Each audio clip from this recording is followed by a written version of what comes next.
Hola, ¿qué tal? Bienvenidas, bienvenidos a una emisión más de Cultura al Derecho.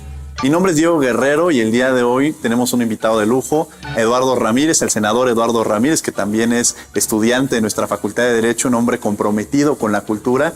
Y quisiera empezar con eso. Eres un hombre chiapaneco, platícanos de la cultura, aprovechando esa parte de la cultura de Chiapas y qué representa para ti. Bueno, Chiapas late en mi corazón todos los días. Tengo un arraigo profundo. Yo soy de la ciudad de Comitán de Domínguez, la antigua Balún-Canán, y es una ciudad con un clima maravilloso. El estado tiene una gran diversidad de climas. Tenemos playa, tenemos bosque tropical, tenemos sierra, tenemos la parte fría de los altos y mucho calor también. Entonces, la verdad que la selva es un lugar maravilloso, majestuoso, increíble. Te invito a conocer a la parte de la selva lacandona, que es el pulmón ambiental más importante que tiene la República y América, el continente americano. Antigua Balún-Canán, y precisamente vamos a hablar de esta maravillosa obra de Rosario Castellanos. Platícanos un poco de esta obra, por qué la elegiste y quién es Rosario Castellanos. Rosario Castellanos es una mujer que nace en el Estado de México, pero crece en la ciudad de Comitán, particularmente en una finca. Sus padres eran gente acomodada, que tenían una productividad alta en el campo. Y bueno, creo que Rosario Castellanos es un símbolo muy importante para las mujeres, para el mundo entero, en su obra literaria Balún-Canán, que está inspirado en dos mundos, entre los terratenientes y los indígenas. La parte que se vivió a principios del siglo XIX es una obra que contiene un gran, profundo, digamos, sentimiento. Las clases sociales, es un referente. Y Rosario Castellanos fue una mujer que se antepuso desde muy niña, sintió la parte de la exclusión de la mujer. Hay un pasaje real de su vida. Sus padres tuvieron dos hijos, su hermano Mario Benjamín y ella. Pero cuando le dicen que tuvo un sueño, una de las personas que les hacían la servidumbre, dijo: soñé que se moría un hijo de usted. Le pregunta: pero no fue que soñaste que se me moría el hombre, ¿verdad? Entonces ella lo escuchó a los 7 años y dijo: o sea, hubieras preferido que muriera la mujer. ¿Ha cambiado esta percepción? Es decir, muchos de estos aspectos que se sufre y que se vive por parte de las mujeres y los conflictos que se van tocando en esta obra, el conflicto rural, la relación entre el terrateniente y los indígenas, ¿es una obra que en la actualidad sería vigente de todos estos problemas que existen? Fíjate que en la parte política hay una exclusión hacia las mujeres, particularmente en las zonas de usos y costumbres. Tuve la oportunidad de haber sido presidente del Congreso en Chiapas, un caso muy sonado en Chenaló. Las personas no querían que los gobernara una mujer, porque durante más de 80 años había gobernado un hombre.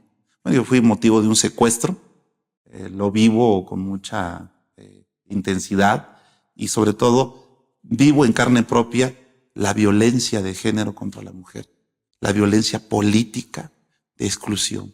Creo que nos hace falta avanzar. Sigue vigente esta parte de la exclusión de las mujeres, yo creo que han ganado mucho terreno. Hoy tenemos una cámara de senadores, de diputadas que tienen mayor presencia las mujeres, casi estamos en la paridad, en la integración, entonces necesitan ganar más espacios, más terreno en el Poder Judicial, en la vida académica, han también trascendido. Yo creo que Rosario Castellanos estaría aún insatisfecha de ver que las mujeres sí han ganado los espacios, pero ella siempre mantuvo una defensa férrea del respeto hacia las mujeres. Ese respeto que debe prevalecer y que en nuestra vida diaria vemos los feminicidios, el maltrato a muchas de ellas, el acoso hacia ellas. Yo soy padre de 3 niñas, entonces entenderás que soy muy sensible en esos temas y estoy haciendo un trabajo profundo desde la presidencia del Senado y como senador darle la oportunidad a las mujeres que participen en la vida privada y definitivamente en la vida pública debe ser trascendente. Hay otros conflictos que se presentan en la obra, el conflicto agrario, esta situación del el papel que juegan los indígenas. Chiapas es uno de los países que tiene una mayor población indígena. Entonces, empezar a encontrar estos espacios para garantizar la igualdad. Esta parte que toca a Rosario Castellanos, ¿es vigente o ya hemos transitado y han existido cambios importantes? Y además, ¿qué se tiene que hacer para que estos espacios se respeten y se garanticen de los grupos en situación de vulnerabilidad, en el caso, por ejemplo, de los indígenas? Yo creo que en el tema de la participación de los indígenas en la toma de decisiones públicas están bien representados, se respetan sus usos y costumbres, hay un respeto hacia las instituciones y a la ley. Cada vez se pierde más esa identidad también, hay que reconocerlo. Muchos de ellos ya no quieren hablar el celtal, el tzotzil, prefieren hablar en su lengua, la lengua española, y olvidarse un poco de la lengua materna, digamos. Que también lo refleja la obra, ¿no? Esta posibilidad de cuando ellos quieren transmitir sus mensajes a través de su lengua materna, es uno de los impedimentos para poder acceder a diversos, incluso en la actualidad, acceder a la justicia, ¿no? Fíjate que la justicia indígena ha ganado un especial papel porque hoy existen fiscalías indígenas, hoy existe la traducción en las lenguas de ellos.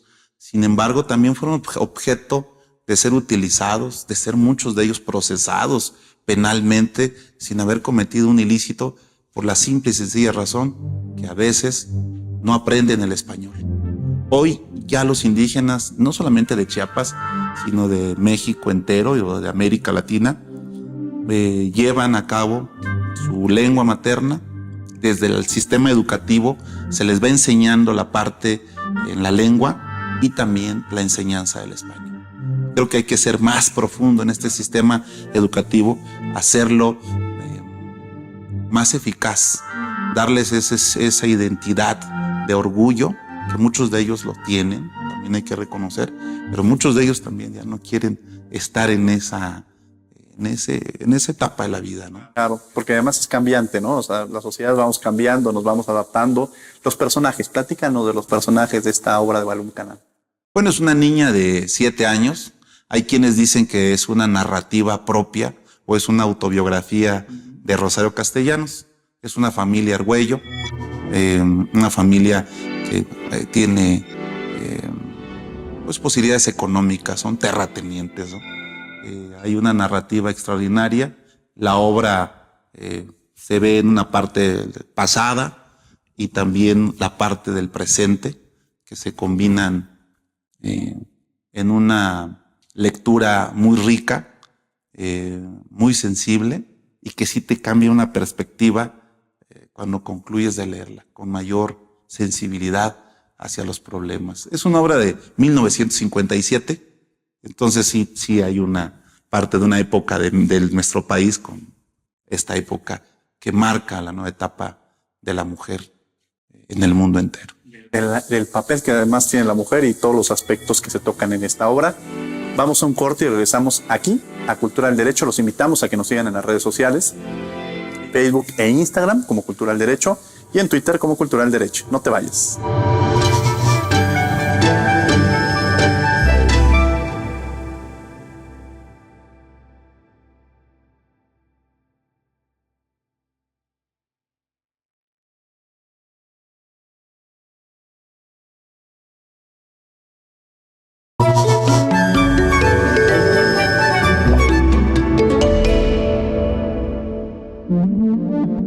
Estamos de regreso en Cultura al Derecho y el día de hoy tenemos al senador Eduardo Ramírez, presidente de la mesa directiva del Senado de la República, un hombre que le gusta mucho la cultura, que además promueve mucho su estado y que tiene una comunicación siempre directa con la sociedad, hablando sobre esta obra maravillosa de Balún Canán, de Rosario Castellanos. Pero también el México ha cambiado, es decir, México ha tenido cambios y transformaciones importantes, desde pensar lo que nos va llevando esta obra a pensar quizá en la Constitución de 1917 y las reformas. ¿Cuáles serían las reformas y los cambios más importantes en términos constitucionales que nos rigen actualmente? La Constitución de 1917 evidentemente es una constitución que garantiza los derechos sociales, como es la educación, como es el derecho a la propiedad, el respeto al ejido, la figura fuerte del ejido, los derechos laborales de las conquistas de los trabajadores, un reconocimiento a su trabajo, salario digno, que no hubieran jornadas laborales que demeritaran su dignidad como persona. Entonces son reformas que estuvieron casi a la par de una constitución después de la Revolución Francesa. Yo así equiparo a Venustiano Carranza como el creador del Estado moderno constitucional. Ese Estado mexicano fue evolucionando después de 1917 hasta lograr tener más de 700 reformas a la Constitución. A lo largo de un siglo, más de 700 reformas. ¿Por qué? Porque cada sexenio va teniendo una visión del país que queremos. Podemos hablar de una reforma tan sencilla, la visión que tenía el gobierno pasado en el tema educativo, que era la evaluación, la creación de más, pues sí, hubo un maltrato a los maestros. Hoy la perspectiva es diferente, es decir, ponderemos el trabajo de los maestros y capacitemos a los maestros. No atropellemos sus derechos sindicales que a lo largo de la historia de México han ido ganando. Entonces, son dos puntos de vista entre lo que ha existido con anterioridad y lo que hoy tenemos. Tenemos figuras importantes como es la revocación del mandato, que es democracia participativa. Esta figura se señalaba que solo existía en Venezuela o Bolivia. No es cierto. Están en los países desarrollados como Irlanda, Noruega. Es decir, es una figura que le da una herramienta, empodera al ciudadano. ¿Por qué? Porque en muchas de las ocasiones los gobiernos federales o los gobiernos de las entidades, la ciudadanía mantiene una alta expectativa sobre ellos y cuando no se cumplen, pues también existe una irritación. Y entonces es cuando surge la figura de la revocación del mandato, revocarle a ese gobernante la confianza que se le depositó en las urnas. Revocarle esa confianza por actos de corrupción, por falta de un desarrollo en el que hubo un compromiso. Entonces es una nueva figura que vamos a tener en el 2022. El siguiente año habrá una revocación de mandato si hay la organización ciudadana que va a establecerse bajo reglas muy claras, donde el Instituto Nacional Electoral participará como una jornada electoral. Y entonces México está cambiando, está evolucionando. La democracia participativa de la Constitución de 1917 solamente se quedaron en la democracia de representación popular. Entonces, un siglo después hay una diferencia entre una y otra. En esta figura, además, pensar en el México de 1917, donde el 70% era rural y quizá un 30% urbano, y ahora es al revés, ¿no? Hay más, creció el tema de urbanidad, y también esta Constitución representa los cambios sociales que se han venido generando a través de la historia. ¿cuáles serían los temas pendientes que tú verías que se tienen que seguir trabajando y en los cuales también se está impulsando desde el Senado, que es esa casa del pueblo y esa representatividad del pueblo, ¿no? Y me gustaría tocar otro punto que se menciona en la obra, esta parte del centralismo. Hay una figura de este centralismo que todo se genera en la Ciudad de México, pero voltear a ver a muchas entidades de la República en este federalismo y el papel que se juega desde la federación y específicamente incluso en Chiapas, ¿no? Que creo que hay que retomar esta parte. Fíjate que el tema del federalismo mexicano, su origen es en la Constitución de 1824. Había quienes decían que copiáramos el sistema norteamericano tal cual, que es un sistema presidencialista. Y había quien decía, debe haber las decisiones más centralizadas, porque nosotros no venimos a poblar México, nosotros somos mexicanos, somos personas que hemos llevado nuestra vida acá con diferentes formas de vivir. Entonces se establece el sistema federal, que es el que prevalece, incluso un gran debate entre Fray Servando Teresa de Mier y Miguel Ramos Arizpe, que un gran constitucionalista. Y entonces a 200 años la federación posee ciertas facultades.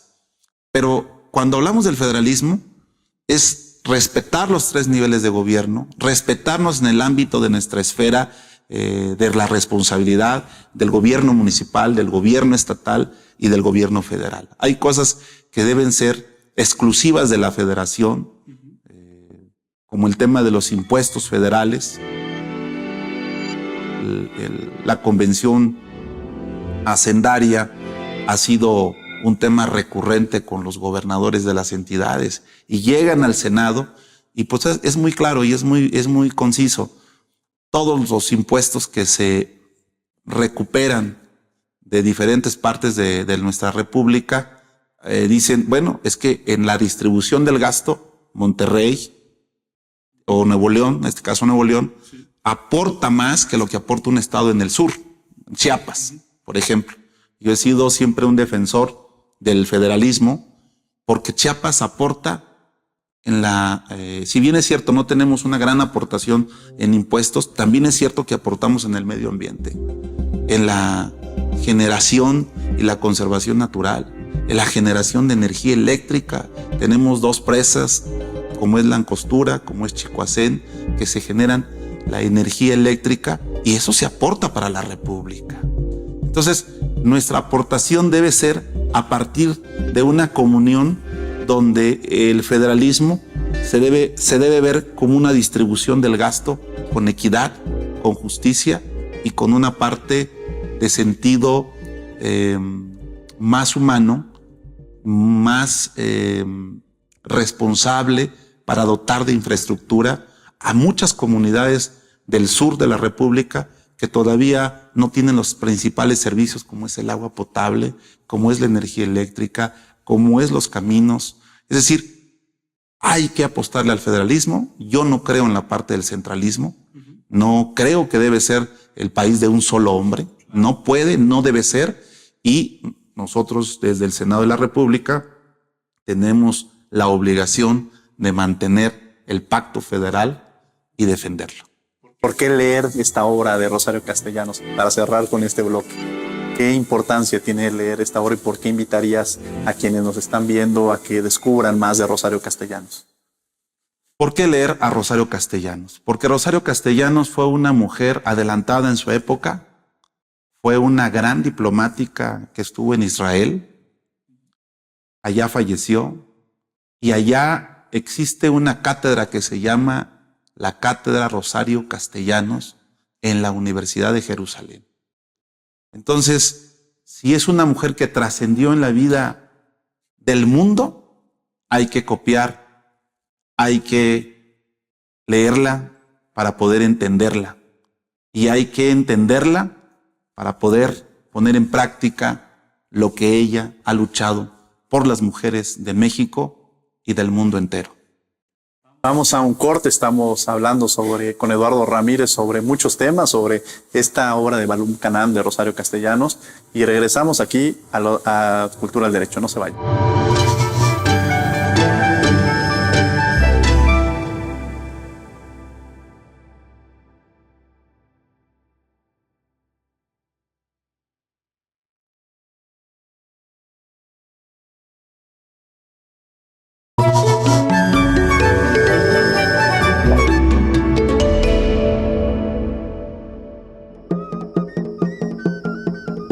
Apenas amanecía el jueves 7 de noviembre. Y como casi todas las mañanas, ya había en su cuenta de Facebook 4 a 5 publicaciones interesantes, informativas.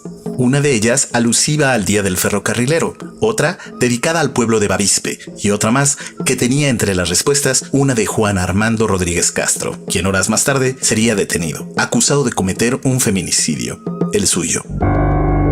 Raquel Padilla Ramos fue brutalmente asesinada la tarde de este jueves en la comunidad de El Sauz, en Ures, Sonora, por quien fuera su pareja en los últimos 5 años. Juan Armando N., como lo citan por prescripción jurídica, pero su Juanón para Raquel ya está detenido. Fue hallado en la misma escena del crimen, la misma tarde, quizá digiriendo su hazaña. La degolló, sabía lo que hacía. No la hirió en un brazo o en el abdomen, o por accidente en el fragor de una pelea. No, el arma blanca la usó en su cuello, un cuello que seguramente muchas veces besó, el cuello de su Raquelona, como le decía a veces. Raquel era una destacada investigadora social y una historiadora altamente productiva, pero también una activista y luchadora social que en todas sus facetas se distinguió por su trabajo con los yaquis, a favor de ellos y con ellos.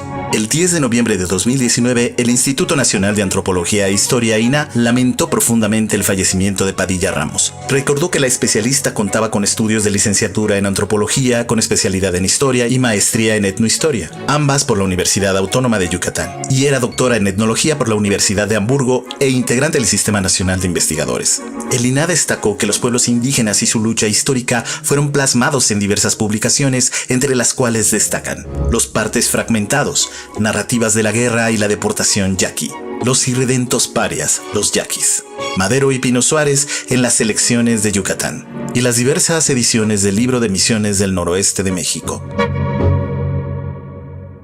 Bien, esta fue La Voz de la Alebrije. Estamos con Eduardo Ramírez hablando sobre diversos temas, sobre esta obra de Balún Canam de Rosario Castellanos. Y me gustaría entrar a otra parte cultural, una figura muy emblemática en tu vida, que además cuando uno te conoce descubre que la está fomentando el jaguar. El jaguar. Platícanos qué es esta figura del jaguar, qué representa y por qué es algo que ha marcado tu vida y que lo tienes muy presente.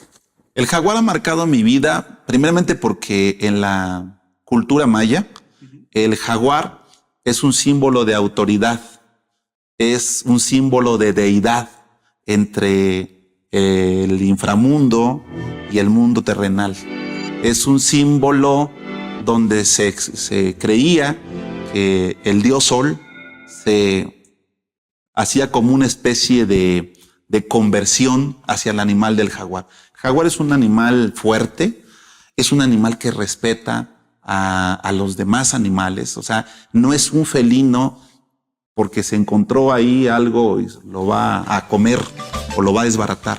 El jaguar solamente come lo que es su cadena alimenticia, no se mete con aquello que no debe ser, como otros tipos de animales, ¿no? Que son agresivos por naturaleza. Tiene una característica el jaguar. El jaguar siempre es sigiloso, silencioso, no se mete en problemas en su ecosistema, cuida casi 90 kilómetros cuadrados que tiene su territorialidad y cuida a toda su fauna. O sea, si ves que existen algunas fotografías donde está un cocodrilo atacando un jaguar o un jaguar atacando un cocodrilo, el jaguar es porque sintió amenazado parte de su flora, de su fauna, con la presencia de un animal. Entonces es un hombre guardián de la selva, es un guardián de los cafetales. El jaguar en la filosofía y en la historia y en la cultura maya es también los sacerdotes, las autoridades se vestían de jaguares porque es un símbolo de fuerza, como sucede en la cultura azteca, que se visten de águilas. En la cultura maya y en el sur de la República, Chiapas, el jaguar es un símbolo de identidad para nosotros. El jaguar para mí en la vida me ha marcado porque cuido de mi casa, cuido de la gente y trato siempre de estar a la altura. Por eso el jaguar está en mi vida, está en un símbolo tan importante y yo creo que en mi otra vida quizá fui un jaguar. Quizá fuiste jaguar. Hay una parte, cuando empezamos cultura del derecho, siempre se piensa en cultura, en la alta cultura, pero hay una cultura tradicional y regional. Esta parte quiero entrar contigo, promover la cultura de Chiapas, de uno de los países más ricos en cultura. ¿Qué le mandarías, qué mensaje le mandarías al auditorio sobre este tema? Conozcan Chiapas, disfruten de sus reservas naturales, sus cascadas, sus ríos, su selva, su gastronomía, su cultura, que a través de los años cada vez es más fuerte, como es la fiesta del patrón, los parachicos. Conozcan a Chiapas en sus playas, en sus puertos, con su gente. Conozcan los altos, conozcan sus artesanías. Chiapas es esperanza nacional. Chiapas es esperanza nacional. ¿Algo con lo que quiera cerrar, senador Eduardo Ramírez? Agradecerte el espacio, Diego, que me das la oportunidad de venir a esta casa. Orgullosamente soy estudiante de la UNAM, ya a punto de egresar de la maestría, y que me han dado la posibilidad de conocer a muchos catedráticos tan destacados, tan brillantes, que nos dan su información, su conocimiento para poder hacer un mejor trabajo parlamentario. Muchas gracias a la Universidad Nacional Autónoma de México, al rector y a su director, y desde luego a todos ustedes. Muchas gracias. Bueno, pues agradecemos infinitamente a Eduardo Ramírez, que ha estado con nosotros reflexionando sobre estas obras, y también entender la profundidad de la cultura en la cual tú has sido un gran promotor, y sin lugar a dudas esta es tu casa, la Universidad Nacional Autónoma de México, la Facultad de Derecho, y desde luego les agradecemos a ustedes que han estado con nosotros el día de hoy, y los invitamos a que nos sigan en una emisión más.